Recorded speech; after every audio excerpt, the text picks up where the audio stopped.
성전뜰에서 깨닫는 순간 그들이 예루살렘에 들어가니라. 예수께서 성전에 들어가사 성전 안에서 매매하는 자들을 내쫓으시며 돈 바꾸는 자들의 상과 비둘기 파는 자들의 의자를 둘러 엎으시며 아무나 물건을 가지고 성전 안으로 지나다님을 허락하지 아니하시고 이에 가르쳐 이르시되 기록된 바 내 집은 만민이 기도하는 집이라 칭함을 받으리라고 하지 아니하였느냐. 너희는 강도의 소굴을 만들었도다 하시매 대제사장들과 서기관들이 듣고 예수를 어떻게 죽일까 하고 꾀하니 이는 무리가 다 그의 교훈을 놀랍게 여김으로 그를 두려워함일러라. 예수는 그의 사역을 시작한 것 같은 방법으로 사역을 끝냈다. 성전을 깨끗하게 한 것이다. 그는 3년 반 전에 했던 것처럼 물건을 매매하는 상들을 발로 걷어찼다. 돈 바꾸는 자들을 쫓아냈다. 3년 반 동안 반대를 받으면서도 그는 바뀌지 않았다. 그때 그를 화나게 한 것은 지금도 그를 화나게 한다. 반대에 부딪힐 때 가장 큰 유혹은 무엇인가? 타협이다. 밖에서 가해지는 압력 때문에 안에 있는 신념이 바뀌도록 허락하는 것이다. 그러나 어제나 오늘이나 영원토록 동일하신 그는 외부의 상황이 자신의 성품이나 신념을 바꾸도록 허락하지 않았다. 종교 집단이 그에게 가하는 압력에도 불구하고 그는 자신의 메시지나 방법을 바꾸지 않았다. 그의 삶의 길은 사역을 처음 출항하게 하신 아버지께서 정해주신 방향으로 계속 가도록 고정되어 있다. 바람이 아무리 거셀지라도 예수는 폭풍 속으로 전속력을 내어 배를 몰고 가는 것을 두려워하지 않는다. 그 폭풍은 예수가 피할 수도 있는 것이다. 그가 잠잠하기만 하면 된다. 다른 쪽을 보고 있으면 된다. 자신이 맡은 사업에만 신경 쓰면 된다. 그러나 바로 그가 맡은 사업 때문에 그는 잠잠히 있을 수도 다른 쪽을 볼 수도 없다. 그의 사업은 아버지의 뜻을 행하는 것이다. 그리고 아버지의 뜻은 유대인뿐 아니라 모든 사람이 당신과 인격적인 관계를 맺는 것이다. 성전 안에는 모든 종족의 사람들이 하나님이 이스라엘과 맺으신 언약의 축복 속으로 들어올 수 있도록 한 장소가 마련되어 있다. 바로 성전 바깥뜰이다.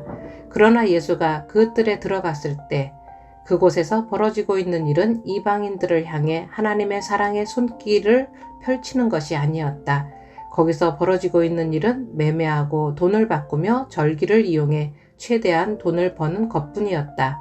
예수는 이 모습을 보자 각오를 재배치함으로 자기 아버지의 집을 질서 있게 정리하기 시작한다.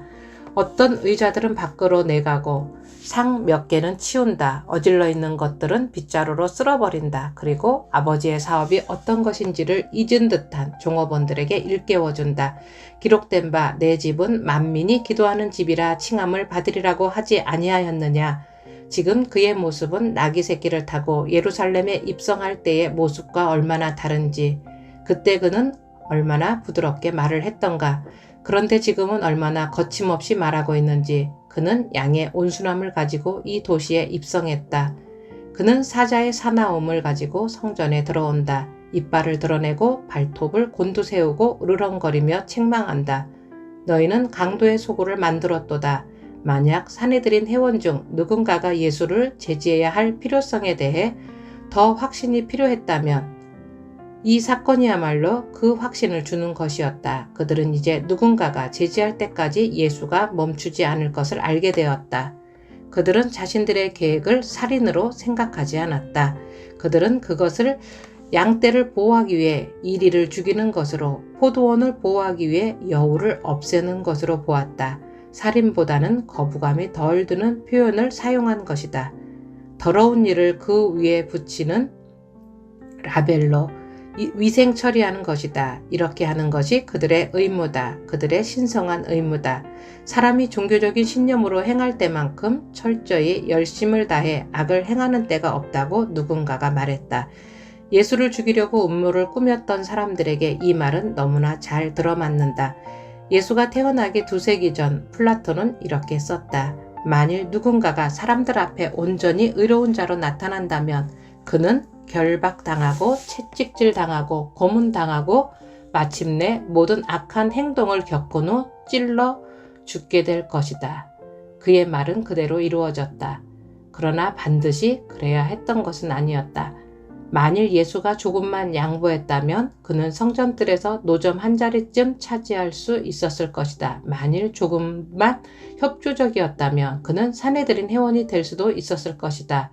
만일 체제에 정면 충돌하지 않고 적당히 타협했더라면 그는 랍비나 힐렐이나 샤마이처럼 충성스러운 지지 기반을 닦을 수도 있었을 것이다. 그는 유명해질 수도 있었고 돈을 만질 수도 있었을 것이다. 그러나 예수는 자신을 위한 사업에 뛰어든 것이 아니다. 그가 뛰어든 것은 아버지의 사업이다. 그러므로 모든 것은 그에게 절대 관심사가 될 수 없었다. 그러므로 그는 자기 아버지와 그토록 좋은 동업자가 되었다. 그러므로 아버지가 그를 그토록 철저하게 신뢰할 수 있었다. 그는 결코 자신을 위한 사업을 하지 않았다. 주님, 나이가 들어가니 한때 저를 그토록 괴롭혔던 일들 때문에 이제 더는 괴롭지 않습니다. 한때 강하게 믿었던 것을 저는 이제 그렇게 강하게 붙들지 않습니다. 왜 그럴까요? 주님, 제 마음 한구석에서는 어느 정도 거리를 두는 이러한 모습을 성숙의 과정이라고 느낍니다. 하지만 또 다른 구석에서는 죄책감이 싹트는 것을 느낍니다. 아무도 모르게 타협하고 있는 것에 대한 죄책감입니다. 옳은 일을 위해 일어서지 않기로 한 것입니다. 그릇된 것에 대해 말하지 않기로 한 것입니다. 다른 쪽을 보기로 한 것입니다. 반대되는 대신 눈썹만 치켜뜨기로 한 것입니다. 더 쉬운 길, 더 안전한 길, 직업적으로 더 편리한 길을 택하기로 한 것입니다. 주님, 자세를 가다듬는 것은 너무나 힘이 듭니다. 나이가 들수록 더 쉽게 피곤함을 느낍니다. 저도 이런 모습이 싫습니다. 이러고 싶지 않습니다. 모든 일에 좀 더 열정을 가지고 싶습니다. 저도 성전뜰에서 있었던 일처럼 당신을 화나게 하는 일에 화가 날 수 있기를 바랍니다. 하지만 저는 작은 일에, 조그마한 불편에, 하찮은 차이에, 일상적인 일에 화를 내고 있는 자신을 봅니다.